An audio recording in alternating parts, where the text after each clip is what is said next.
Hello बच्चों, good evening good evening good evening.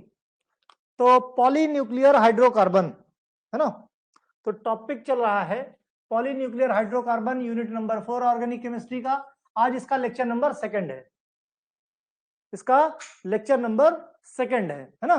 तो इस लेक्चर में हम लोग बात करेंगे फेनेंथ्रीन के बारे में, फेनेंथ्रीन के बारे में बात करेंगे है ना। प्रीवियस लेक्चर में हम लोगों ने नैप्थेलीन के बारे में बात की थी और इसमें हम लोग स्टार्ट करेंगे फेनेंथ्रीन। इसमें स्ट्रक्चर, सिंथेसिस, रिएक्शन और मेडिसिनल यूजेस के बारे में बात करेंगे। ठीक, चलो भाई शुरू करते हैं। फेनेंथ्रीन बिना टाइम गवाए, राइट। तो फेनेंथ्रीन क्या है बेसिकली? ये जो फेनेंथ्रीन है फ्यूज्ड रिंग है, किसकी? बेंजीन की फ्यूज्ड रिंग है, राइट। ये हमें पहले भी पता है कि भाई पॉलीन्यूक्लियर हाइड्रोकार्बन में या तो आइसोलेटेड या फ्यूज्ड रिंग। और जब हमने ये बताया था कि भाई फेनेंथ्रीन का जब क्लासिफिकेशन बताया था पॉलीन्यूक्लियर हाइड्रोकार्बन का, तो उसमें एंगुलर फॉर्म एक लीनियर था। लीनियर में हमने बताया था एंथ्रासीन क्या था, ध्यान दो, अगर जरा भी ध्यान हो तो।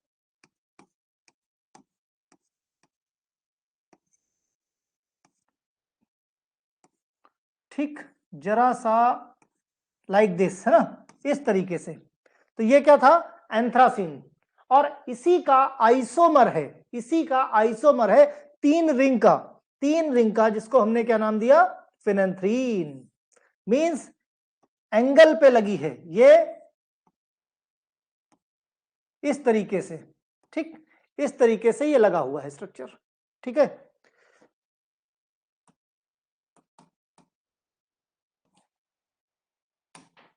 है ना, इस तरीके से ये लगा है जिसको हमने क्या नाम दिया? फेनेंथ्रीन।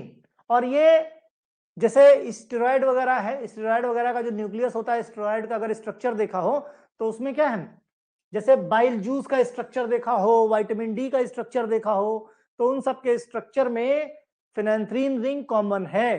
तो ये क्या बेसिकली अगर बोला जाए तो एंथ्रासीन लीनियर थी, ये एंगुलर है। तो कह सकते हो दोनों एक दूसरे के स्ट्रक्चरल आइसोमर हैं। क्या है?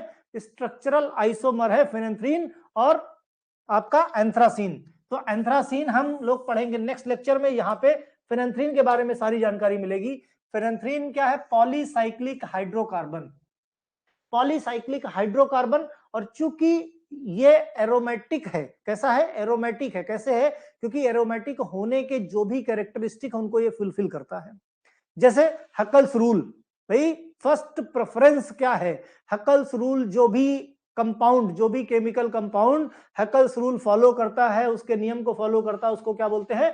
एरोमेटिक। तो एरोमेटिक है, फ्यूज्ड रिंग है, तो कैसा बोल सकते हो? Polycyclic aromatic hydrocarbon composed of 3 fused benzene ring, three fused benzene ring which takes name from, कहां से? नाम कहां से? फिनाइल और एंथ्रासीन। हमने पहले कहा कि ये क्या है? डेरिवेटिव है किसका? एंथ्रासीन का। एंथ्रासीन लीनियर स्ट्रक्चर था और फेनेंथ्रीन हमारा एंगुलर स्ट्रक्चर है, एंगल पे है। ठीक, तो फिनाइल एंथ्रासीन के नाम से इसको जाना जाता है। It is an orthofused polycyclic arenes.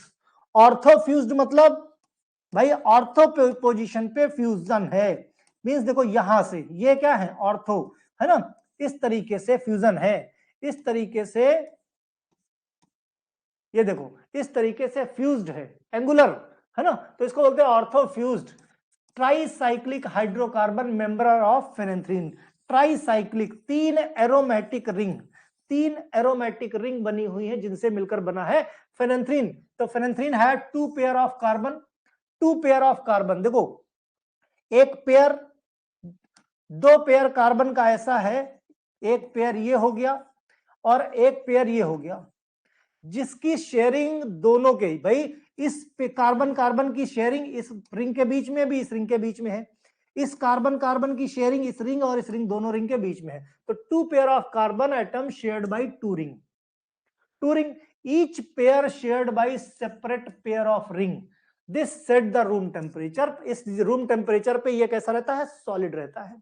Okay, phenanthrene polycyclic aromatic hydrocarbon है, PAH पॉलीसाइक्लिक एरोमेटिक हाइड्रोकार्बन, जिसके फॉर्मूले की बात करें तो कार्बन 14 है और हाइड्रोजन 10 है। कार्बन 14 और हाइड्रोजन 10 है। नंबरिंग करेंगे तो पता चल जाएगा। ओके, कैसा रहता है भाई ये 3 फ्यूज्ड बेंजीन रिंग? कलरलेस है, क्रिस्टल लाइक है यानी सॉलिड है। सॉलिड कितने पे रहता है? रूम टेम्परेचर पे सॉलिड रहता है और थोड़ा सा येलोइश कलर का रहता है। फेनेंथ्रीन कहां पे यूज होता है? डाई बनाने में, प्लास्टिक बनाने में, पेस्टिसाइड बनाने में, है ना? क्या बनाने में? पेस्टिसाइड बनाने में और बहुत सारे एक्सप्लोजिव बॉम्ब बनाने और बहुत तरह की ड्रग्स बनाने में इसके मेडिसिनल यूजेस हैं। मॉर्फिन का जो बैकबोन है, मॉर्फिन का जब स्ट्रक्चर देखोगे काफी बड़ा स्ट्रक्चर है, वहां पे जो बैकबोन का काम करता है, मेन रिंग का काम करता है, वो फेनेंथ्रीन का रिंग है ना? मींस मॉर्फिन का भी जब स्ट्रक्चर देखोगे तो वो भी डेरिवेटिव ऑफ फेनेंथ्रीन है। दूसरा बाइल एसिड, कोलेस्टेरॉल, स्टेरॉइड, ये सब के सब आपके फेनेंथ्रीन डेरिवेटिव हैं। क्या है? फेनेंथ्रीन डेरिवेटिव्स हैं। ओके, स्ट्रक्चर की बात कर ले, स्ट्रक्चर की बात कर ले फेनेंथ्रीन की, तो स्ट्रक्चर को ध्यान से समझो। स्ट्रक्चर इस तरीके से बनाना, कुछ लोग बॉन्ड कहीं भी बना देते हैं, बॉन्ड कहीं भी नहीं बना देना है आपको, ध्यान से।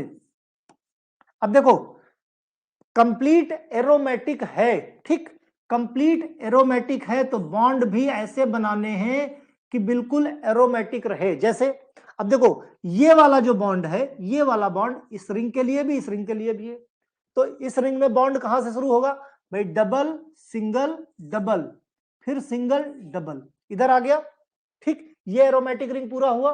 अब इधर बॉन्ड कहां पे होगा? ये वाला जो डबल बॉन्ड है ये इस रिंग के दोनों के लिए होगा। तो ये डबल बॉन्ड, फिर ये सिंगल, फिर डबल, फिर सिंगल, फिर डबल, इस तरीके से ध्यान से देखो, ये कंप्लीट तुम्हारा पूरा होता है। क्या होता है? कंप्लीट सही तरीके से पूरा हो जाता है। अब देखो ये एक तरीका हो गया, कहीं कहीं पे इस तरीके से भी बना है, कहीं कहीं पे ये आइसोलेटेड फिनाइल रिंग है, ठीक, इस तरीके से। अब इसमें बॉन्ड अरेंजमेंट कैसे होगा? बॉन्ड अरेंजमेंट देखो, double single double single double, इस तरीके से हो गया। हमेशा याद रहे ये जो है क्या है? कॉन्जुगेट सिस्टम है, मींस पाई पाई सिग्मा पाई, ठीक, पाई पाई सिग्मा पाई, फिर सिग्मा पाई, ये कॉन्जुगेट सिस्टम है, चलता चला जाता है। Pi bond sigma bond, pi bond sigma bond, means double bond single bond, double bond single bond, double bond single bond, इस तरीके से अरेंजमेंट होता है। अब बॉन्ड बन गया यहां पे। अब देखो इस रिंग का तो बॉन्ड हो गया, एरोमेटिक हो गया, इसका बॉन्ड कैसे? Double single double single double, ऐसे हुआ, ठीक। अब ये भी एरोमेटिक हो गई। अब ये एरोमेटिक अभी नहीं है, इसमें बॉन्ड कैसे? बॉन्ड का ही तो ध्यान देना है तुमको। ये डबल बॉन्ड, ये बॉन्ड इसके लिए दोनों के लिए, double bond single bond, double bond single bond, double bond, है ना? तो इस तरीके से दोनों देखो ध्यान से, सब में कंप्लीट एरोमेटाइजेशन है, सब में कंप्लीट एरोमेटिक रिंग है। कैसा है? एरोमेटिक रिंग दो तरीके से, कभी ये हॉरिजॉन्टल, ये वर्टिकल, दोनों एंगुलर फॉर्म में बनाया जा सकता है। ये बॉन्ड बनाना इस तरीके से जरूरी, कुछ लोग कहीं पर भी, एग्जाम मींस बुक्स में भी अगर बात की जाए तो कहीं पर भी बना हुआ है। इवन इवन इवन इवन अभी दिखाता हूं मैं, ये देखो, देखो यहां पे अब इसका एरोमेटाइजेशन पूरा ही नहीं हुआ है, इसका ध्यान से देखो भाई, ध्यान से देखने की कोशिश करो। ये है बुक का स्ट्रक्चर, ये एरोमेटिक रिंग पूरी, ठीक, ये पूरी, ये डबल बॉन्ड तो ठीक है, लेकिन इधर तो कोई बॉन्ड है ही नहीं, इस रिंग पे इस तरफ बॉन्ड नहीं है। अब बताओ कैसे पूरा होगा? तो ये तो इनकम्प्लीट हुआ, हुआ कि नहीं हुआ? ठीक, उसी तरीके से यहां, चलो ठीक है, एंगुलर फॉर्म में ठीक बनाया, लेकिन यहां पे देखो गड़बड़ है, ये बॉन्ड यहां आना चाहिए कि नहीं? तो कई जगह बुक में गलत बना है। और अगर ये बॉन्ड नहीं बना पाए तो एक चीज का ध्यान रखना, कभी भी रेजोनेटिंग स्ट्रक्चर नहीं बना पाओगे। मींस अगर बॉन्ड सही नहीं बना तो रेजोनेटिंग स्ट्रक्चर में प्रॉब्लम आएगी, रेजोनेटिंग स्ट्रक्चर नहीं बन पाएगा। ठीक, अभी देखेंगे हम लोग रेजोनेटिंग स्ट्रक्चर भी। हाँ, तो स्ट्रक्चर की बात करें तो फेनेंथ्रीन कैसा है, किसका है? ये एंथ्रासीन का आइसोमर है। यस, बिल्कुल सही, जहां से फ्यूज हो रहा है, जहां फ्यूजन हो वहीं पे डबल बॉन्ड लगा देना बस। अगर तुमने ये बिल्कुल परफेक्ट तरीका शमशाद तुमने बताया है, अगर ये ट्रिक तुम लोगों ने अपना ली तो स्ट्रक्चर बनाने में कभी गड़बड़ी नहीं होगी। जहां से रिंग फ्यूज है भाई, यहां देखो फ्यूजन कहां पे है, इस जगह पे फ्यूजन है, इस जगह पे फ्यूजन है। अगर इन दो जहां पे फ्यूजन हो वहां पे तुम डबल बॉन्ड पहले लगा दो, उसके बाद अल्टरनेट सिंगल डबल बॉन्ड कर दो, तुम कहीं कंफ्यूज नहीं होगे, हमेशा स्ट्रक्चर तुम्हारा सही बनेगा। ठीक, बिल्कुल शमशाद, बिल्कुल परफेक्ट। सोचो यहां पे इसका यहां पे फ्यूजन है और इस कार्बन के बीच में फ्यूजन है, दोनों जगह डबल बॉन्ड लगा दो, बाकी सब जगह सिंगल डबल, यही प्रोसेस रहेगा। सिंगल डबल सिंगल डबल कर लो या डबल सिंगल डबल सिंगल कर लो, जिस तरीके से भी इच्छा हो, कॉन्जुगेट बनना चाहिए। ठीक, अब देखो ध्यान से, अब ध्यान से देखो, 3 benzene ring fused angular fashion, angular fashion means angle में एक दूसरे से कनेक्टेड हैं, एक ही प्लेन में, कोई 3D नहीं है, हम 2D प्लेन में है। ठीक, 14 कार्बन है, 14 कार्बन। ठीक, 14 कार्बन है, अगर तुम जोड़ना शुरू करोगे तो 14 कार्बन निकलेंगे। ठीक, सबके सब sp2 हाइब्रिडाइज्ड हैं, sp2 हाइब्रिडाइज्ड हैं सारे के सारे। कैसे हैं देखो ध्यान से, इस पे भी डबल बॉन्ड, इस पे भी डबल बॉन्ड, इस जितने कार्बन हैं सब पे डबल बॉन्ड है। और अगर डबल बॉन्ड रहेगा, हमेशा ध्यान रखो, अगर कहीं सिंगल बॉन्ड है, जैसे कार्बन पे सिंगल बॉन्ड है, ठीक, अगर सिंगल बॉन्ड है सब जगह तो sp3 हाइब्रिडाइज्ड होगा। ध्यान रहे, sp3 बहुत शॉर्ट तरीका बता रहा हूं जानने का, यहां पे sp3 कहीं पर भी अगर डबल बॉन्ड है, कहीं पर भी डबल बॉन्ड है तो sp2 हाइब्रिडाइजेशन होगा। कहीं पर भी अगर ट्रिपल बॉन्ड है, ठीक, तो यहां पे sp हाइब्रिडाइजेशन होगा। ठीक, क्लियर, ध्यान से समझो इसको। sp तो यहां पे सब जगह जितने कार्बन यहां पे हैं, ध्यान से देखो, सब कार्बन पे डबल बॉन्ड है। चाहे जो कार्बन उठा लो, ये कार्बन ले लो, चाहे इस कार्बन, रैंडमली कोई भी कार्बन, सब पे डबल बॉन्ड, यानी सब पे पाई, है ना, सब पे। अगर तुम इसका स्ट्रक्चरल वे में देखोगे, ऑर्बिटल स्ट्रक्चर देखोगे, तो ये पाई है, पाई बॉन्ड, तो इस तरीके से p ऑर्बिटल है सब पे, है ना। तो ये इस तरह से इसका ऑर्बिटल स्ट्रक्चर दिखेगा। मींस जितने कार्बन हैं सभी कार्बन पे पाई इलेक्ट्रॉन है कि नहीं है, सभी कार्बन पे पाई इलेक्ट्रॉन है कि नहीं। इस तरीके से ऑर्बिटल स्ट्रक्चर बन सकती किसकी, फेनेंथ्रीन की। ठीक, सभी के सभी sp2 हाइब्रिडाइज्ड हैं, सभी के सभी sp2 हाइब्रिडाइज्ड कार्बन हैं। sp2 hybridised orbital overlap with each other 10 hydrogen. ये इसमें 14 कार्बन के साथ C14 के साथ हाइड्रोजन 10 लगे हैं, और ये p ऑर्बिटल सभी हाइड्रोजन को ओवरलैप कर रही हैं। Carbon hydrogen carbon carbon sigma bond सभी। Each carbon atom also pauses p orbital, each carbon atom, देखो ध्यान से, जहां पे पाई इलेक्ट्रॉन है उस जगह पे कैसा रहेगा, ऑर्बिटल p ऑर्बिटल रहेगा। और ये किस तरह बनाया हमने, ये p ऑर्बिटल्स बनाए हैं।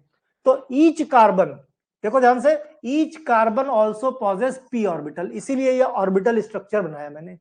जिस जिस कार्बन पे डबल बॉन्ड है उस कार्बन पे p ऑर्बिटल होगा। तो जहां पे इसमें देख लो, किसी भी कार्बन को उठा के देख लो, सभी कार्बन पे डबल बॉन्ड, यानी सभी कार्बन पे p ऑर्बिटल होगा। तो इस तरीके से ऑर्बिटल स्ट्रक्चर ऑफ फेनेंथ्रीन कभी बनाने को आ जाए तो इस तरीके से तुम बना सकते हो, सभी में p ऑर्बिटल बना दो।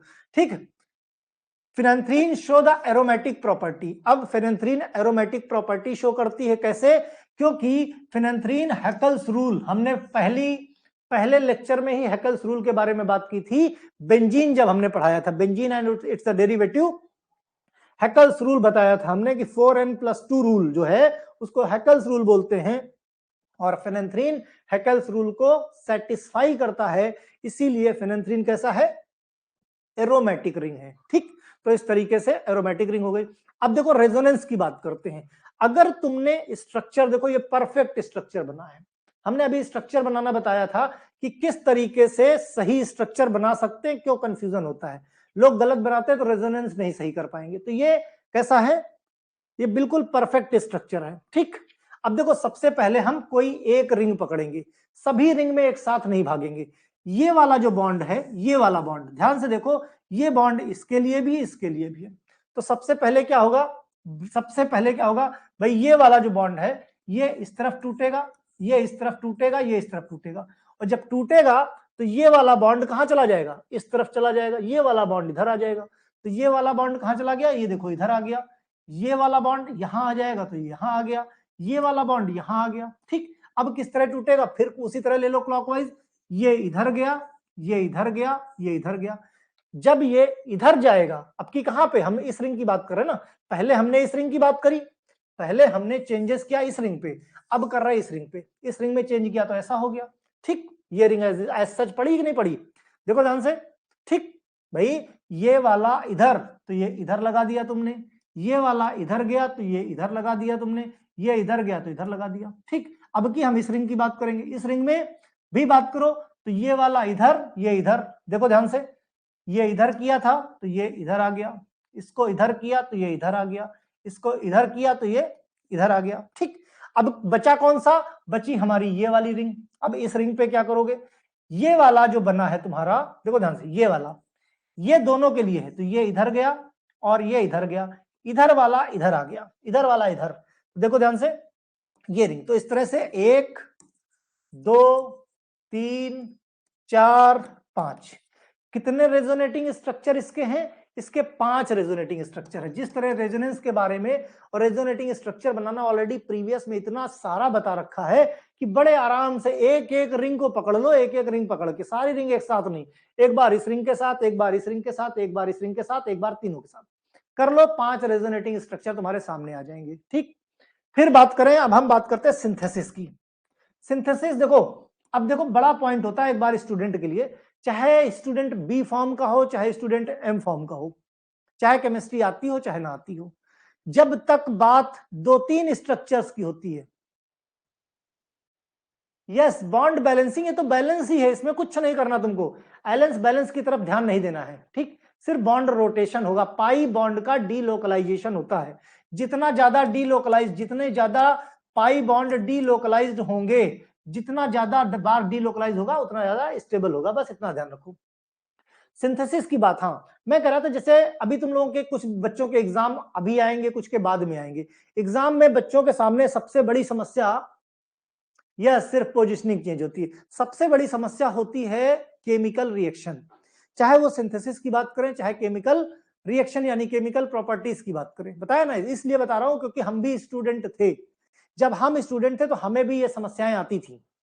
उस वक्त सबसे आसान तरीका एक ही होता था, जो शॉर्ट है, हम लोग जो अपना बता रहे हैं, कोई मान लिया 10 स्टेप की रिएक्शन है तो 10 स्टेप को हम लोग खुद ही 5 स्टेप में शॉर्ट कर लेते थे। एग्जाम में लिखने से नंबर मिलते हैं, लिखने से नंबर, कम लिखना ज्यादा लिखना नंबर तो मिलेगा, ना लिखने से तो बेहतर है, समझे। तो ध्यान रहे, सिंथेसिस, जैसे सिंथेसिस पूछी गई, हमारे मान लिया हमने 10, हमारे टीचर ने 10 सिंथेसिस लिखाई, कोई जरूरत नहीं 10 सिंथेसिस की, सब कुछ लिखना ही नहीं है। एग्जाम के टाइम पे इतनी, अभी 2-4 हैं, धीरे धीरे करके बहुत सारी सिंथेसिस हो जाएंगी तो भूल जाओगे। वहां पे एक चीज का ध्यान रखना, मिनिमम 2 से 3 सिंथेसिस, क्योंकि भाई तुम्हारे पास लिमिटेड पेज और लिमिटेड टाइम है, तो सिंथेसिस भी लिखनी है तुमको, केमिकल प्रॉपर्टीज भी लिखनी है। अब जैसे फेनेंथ्रीन पूरा पूरा पूछ लिया जाए, तो फेनेंथ्रीन में तुमने क्या क्या लिख दिया भाई, फेनेंथ्रीन के बारे में लिखा थोड़ा सा, उसके स्ट्रक्चर कैसा है, स्ट्रक्चर के बारे में, मींस उसका बॉन्ड वगैरह, हाइब्रिडाइजेशन वगैरह, बॉन्ड लेंथ वगैरह, एंगल वगैरह, वो सब तुमने लिख लिया। उसके बाद तुमने सिंथेसिस पे आ गए, 1 या 2 सिंथेसिस लिख दो, 1 या 2 सिंथेसिस लिख दो, बहुत है। उसके बाद तुम केमिकल प्रॉपर्टीज पे आ जाओ, केमिकल प्रॉपर्टीज में 2-3, भाई सब में नाइट्रेशन, सल्फोनेशन, हैलोजिनेशन। हम लोग अपनी बात करें, कोई भी रिएक्शन हो जाए हमें कुछ फर्क नहीं पड़ता कितनी इंपॉर्टेंट है, हम 3 कॉमन याद रखते थे।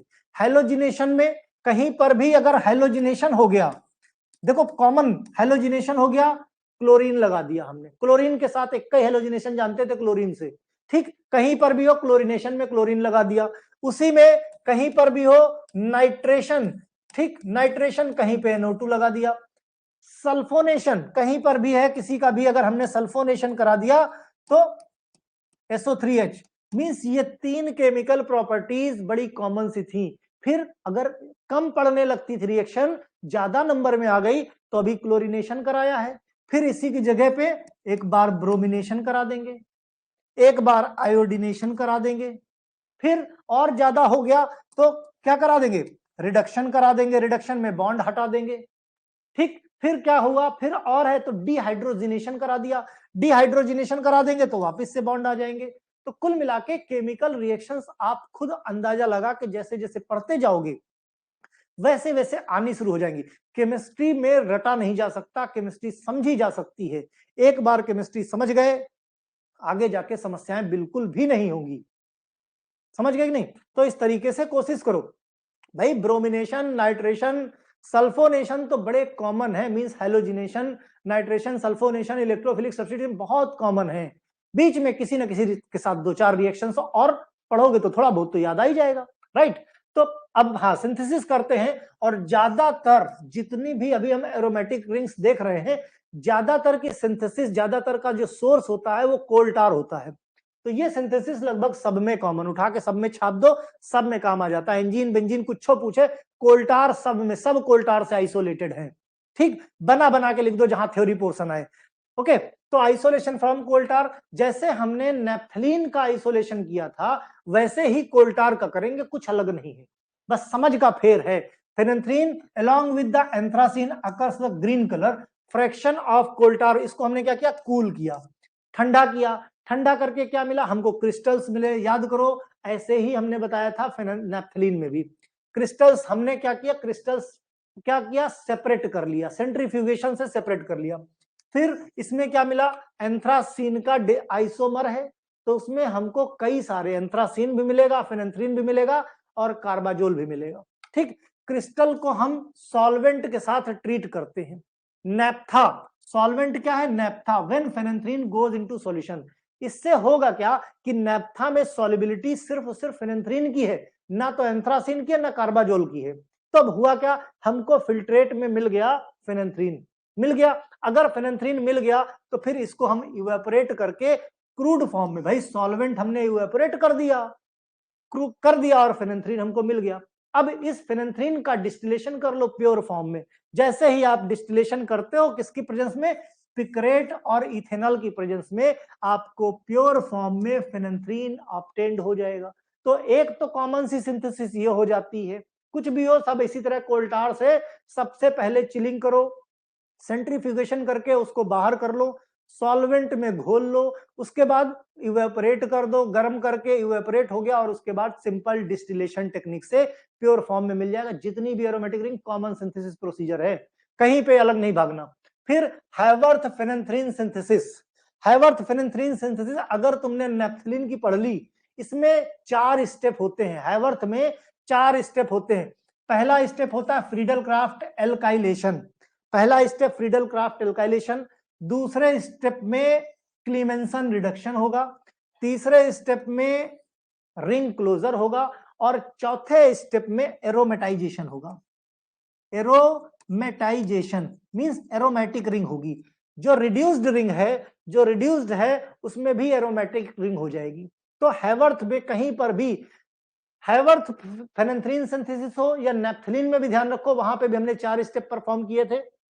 फ्रीडल क्राफ्ट एसाइलेशन, याद रहे एसाइलेशन, COCH3 लगेगा। जहां पे एसाइलेशन की बात आ जाए वहां पे समझ लो कि COCH3 या CO की जगह पे CO एल्काइल ग्रुप, ये यहां पे ये हो गया एसाइलेशन।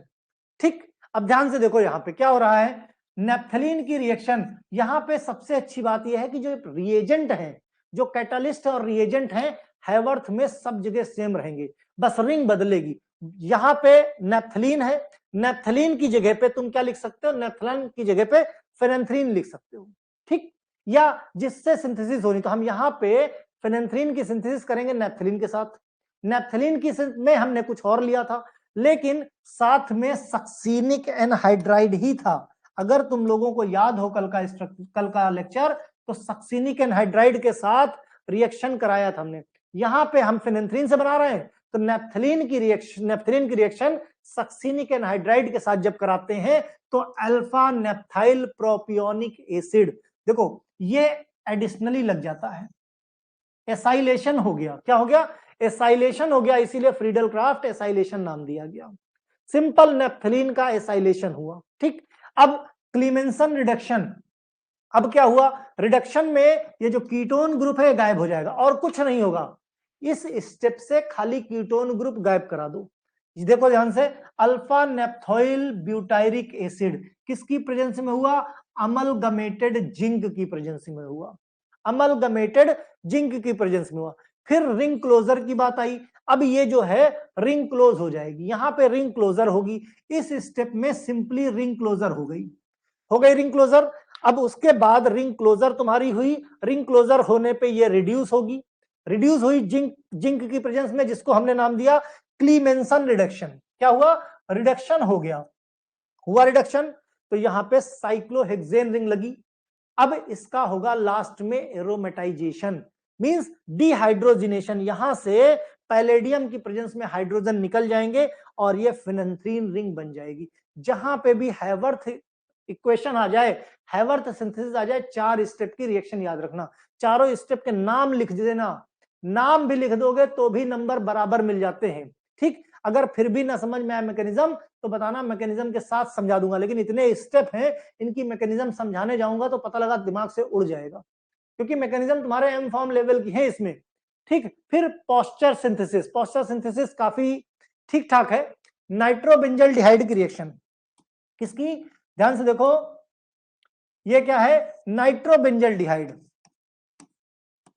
भाई ये बेंजीन रिंग है, यहां पे CHO और यहां पे NO2।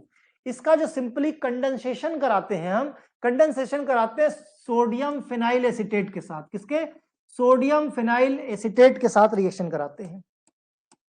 ठीक, सोडियम फिनाइल एसीटेट के साथ कंडेंसेशन रिएक्शन कराते हैं in presence of acetic anhydride, in presence of acetic anhydride. ठीक, तो हमको मिल जाता है अल्फा फिनाइल ऑर्थोसिनेमिक एसिड, क्या मिलता है, सिनेमिक एसिड। फिर सिंपल जिंक अमलगम के साथ हम क्या कराते हैं, रिएक्शन करा देते हैं, तो हमको ये प्रोडक्ट और सिंपली ये प्रोडक्ट और ये प्रोडक्ट दोनों एजोटाइजेशन प्रोडक्ट है, तो सीधे तुम डाई एजोटाइज्ड प्रोडक्ट बना सकते हो, रिजल्टिंग डाइजोनियम सॉल्ट। क्या, डाइजोनियम सॉल्ट बन गया यहां पे, ये क्या है तुम्हारा, डाइजोनियम सॉल्ट, है ना।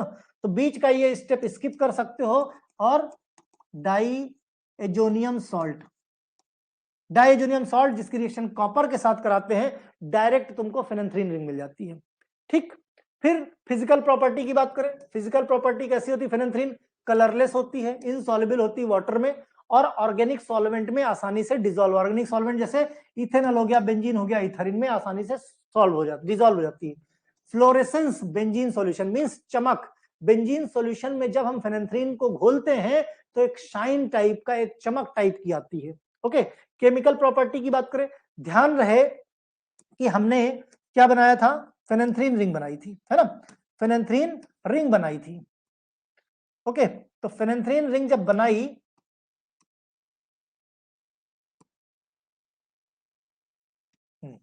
ठीक, फेनेंथ्रीन रिंग जब बनाई, अल्टरनेट ये हो गया 1 2 3, ठीक, नंबरिंग करो इसकी, 1 2 3 4 5 6 7,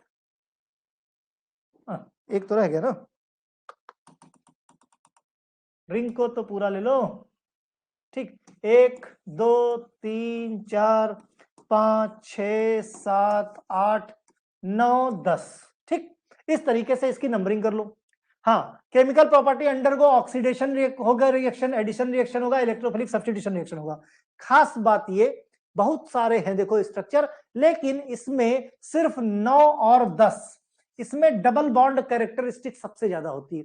तो सबसे ज्यादा अगर देखा जाए तो इलेक्ट्रोफिलिक सब्स्टिट्यूशन या एडिशन रिएक्शन कहां पे होगा, 9 और 10 पोजीशन पे। उसके बाद कुछ एक्सेप्शनल कंडीशन पे दूसरी पोजीशन पे भी होता है, लेकिन सबसे ज्यादा जो रिएक्टिव है तुम्हारा, सबसे ज्यादा जो रिएक्टिव स्टेज है वो 9 और 10 है, तो अकर्स एट 9 एंड 10 पोजीशन। तो oxidation, addition, electrophilic substitution reaction सबसे ज्यादा कहां होगा, 9 10। अब देखो ध्यान से, तुमको पता चल गया 9 10, केमिकल प्रॉपर्टी लिखने में कोई दिक्कत नहीं, अब तुमको समझ में आ गया कि हेलोजिनेशन कराना है तो 9th पोजीशन पे करा दो, एडिशन कराना है तो 9th पोजीशन पे करा दो।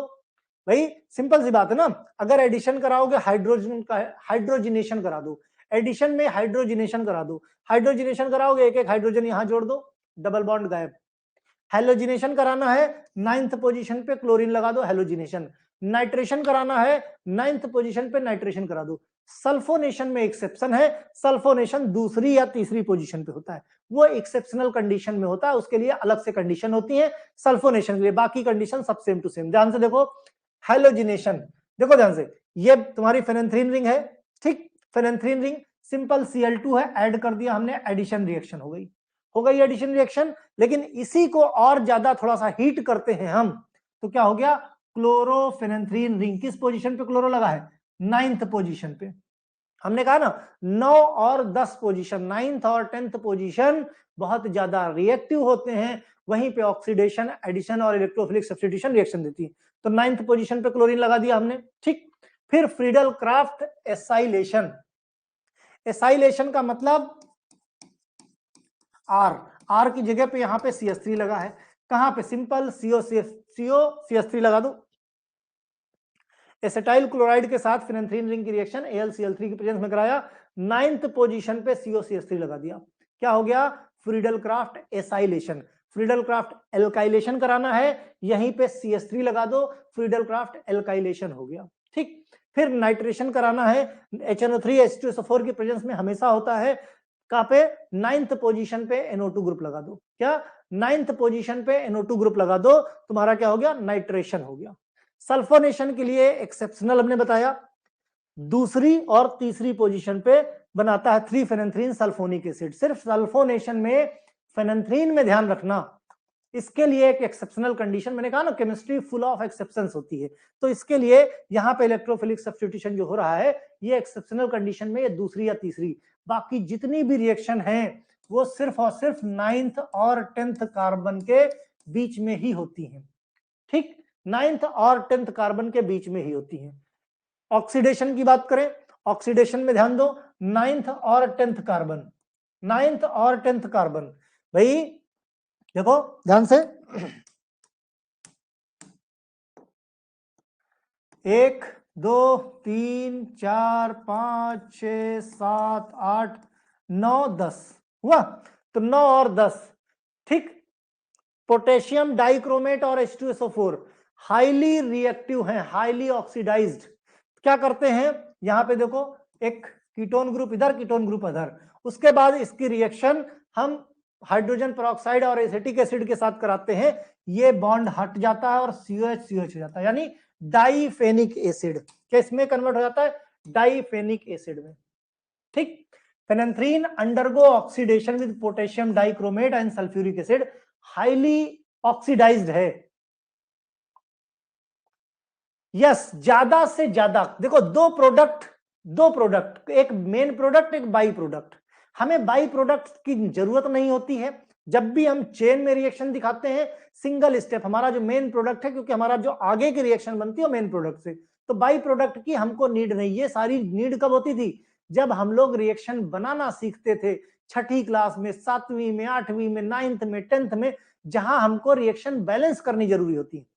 यहां पे आप बी फॉर्म कर रहे हो, आप एम फॉर्म कर रहे हो, आप डी फॉर्म कर रहे हो, तो ये बताने की जरूरत नहीं है किसी को कि आपको केमिस्ट्री आती है कि नहीं। तो हमें बाई प्रोडक्ट से क्या लेना देना, हमारा जो मेन प्रोडक्ट बन रहा है जिससे हमारी रिएक्शन बननी है, हमें खाली उस पे जाना है, राइट। इसीलिए बैलेंसिंग ऑफ रिएक्शन की कोई नीड नहीं यहाँ पे, ओके। तो 9th और 10th पोजीशन पे फेनेंथ्रोक्विनोन, 9-10 फेनेंथ्रोक्विनोन, और इसकी रिएक्शन फिर से अगर इसका फर्दर ऑक्सीडेशन करा दिया जाता है तो डाइफेनिक एसिड बन जाता है, राइट।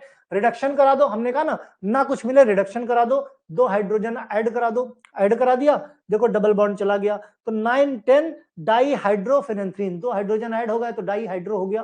कितनी सारी रिएक्शंस हो गई, इसी का फिर डिहाइड्रोजिनेशन करा दो, डिहाइड्रो 9-10 पे फिर से फेनेंथ्रीन रिंग वापस आ जाएगी। Use phenanthrene can produce phenanthroquinone, polyester, benzene anhydride, बहुत सारे पॉलिस्टर में बहुत सारी ड्रग्स के लिए इंटरमीडिएट का काम करता है। पेपर जो बनता है उसमें एंटी फॉगिंग एजेंट की तरह काम करता है। मेडिसिन में एल्कलॉइड्स का, जैसे मॉर्फिन, क्या है मॉर्फिन, एल्कलॉइड है, तो बहुत सारे एल्कलॉइड्स की बैकबोन होता है ये। Phenanthrene can be use the production of fuel of the jet. Jet plane जो होते हैं उनके फ्यूल के प्रोडक्शन में भी फेनेंथ्रीन का इस्तेमाल किया जाता है। इस तरीके से, ठीक है। उसकी एक अलग कंडीशन है शमशाद, नीड नहीं थी, अदरवाइज मैं उसको भी एक्सप्लेन कर देता, फिर भी जानना चाहोगे तो एक एक्स्ट्रा क्लास लेके समझा देंगे, राइट। तो अभी हमारा टारगेट सिर्फ यही है कि फटाफट हम चौथी यूनिट को खत्म कर दें। इस तरीके से पढ़ते चलो, और ये हमारा यहाँ पे खत्म होता है फेनेंथ्रीन रिंग। कल कोशिश करेंगे 2 कंपाउंड खत्म करें, तो परसों तक ये पूरी 4th यूनिट हमारी खत्म हो जाएगी, है ना। 4th यूनिट पूरी तरीके से खत्म हो जाएगी। उसके बाद हम कंटिन्यूअस में माइक्रोबायोलॉजी और फिजिकल फार्मास्यूटिक्स भी ले लेंगे, राइट। लास्ट में हम कौन सी फार्मास्यूटिकल इंजीनियरिंग शुरू करेंगे, क्योंकि जो बच्चे डी फॉर्म से आए हैं, डी फॉर्म पास होके आए हैं, उन्होंने फार्मास्यूटिकल इंजीनियरिंग में जो तुम्हारे टॉपिक्स है तुम देखोगे सारे टॉपिक डी फॉर्म वाले, तो उसको हम 1-1.5 हफ्ते के अंदर पूरा सब्जेक्ट खत्म कर देंगे। तो कोशिश यही रहेगी कि जल्दी से जल्दी खत्म करें, राइट। बाकी अपने साथियों को जो तुम लोगों के साथ में पढ़ते हैं, थोड़ा उनको उन तक पहुंचाओ चैनल को, ओके। बाकी हमारा काम हम करते रहेंगे। चलो भाई।